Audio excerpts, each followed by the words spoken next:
Christmas अठवारे का 5वां दिन, बुधवार, दिसंबर 2021। पहला पाठ संत यूहन्ना का पहला चिट्ठी, अध्याय 2, 3 से 11 तक। सुसमाचार संत लूकास, अध्याय 2, 22 से 36 तक। पर्व संत थॉमस बेकेट का पर्व। क्रिस में प्यारे भाइयों और बहनों, जैसे कि हम जानते हैं कि हर समाज में जन्म के बाद कई रीति रस्म किया जाता है, जैसे शुद्धिकरण, नामकरण इत्यादि।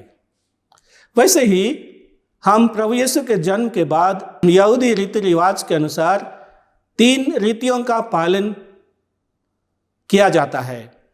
पहला, खतना, जिसको सर्कमसिशन से जाना जाता है। दूसरा, शुद्धिकरण और उद्धार। खतना करने के समय ही बच्चा का या बच्ची का नाम दिया जाता है। प्रभु यीशु एक बहुत ही गरीब और साधारण परिवार में पैदा हुए थे, जहां सुख सुविधा की कोई साधन नहीं था। एक ऐसे परिवार जहां धन की कमी थी और बहुत मुश्किल से परिवार का जीवन चल रहा था। लेकिन समाज में रीति रिवाजों का पालन करते हुए प्रभु यीशु जेरूशलेम मंदिर में 2 पंडुकों को उनके लिए चढ़ाया जाता है। प्रभु यीशु के लिए रीति रस्म पालन करने का क्या संदेश है? हम सबों को क्या संदेश मिलता है? हमारे लिए यही संदेश मिलता है कि प्रत्येक बच्चा या बच्ची हमारे लिए ईश्वर का वरदान है। ईश्वर हमें संतान प्राप्ति का वरदान देता है, जिसे हमें सहज स्वीकार करने की आवश्यकता है।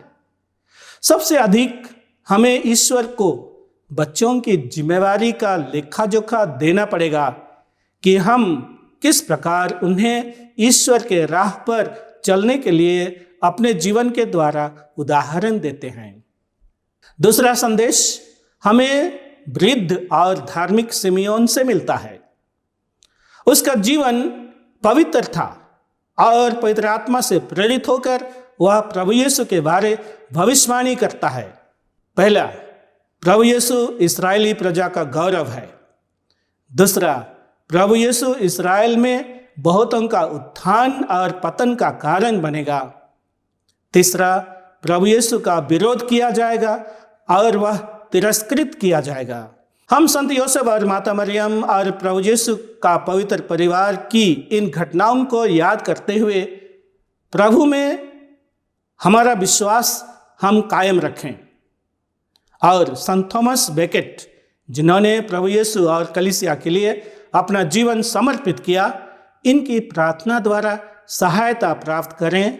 आमीन। प्रभु यीशु आपको आशीष दे।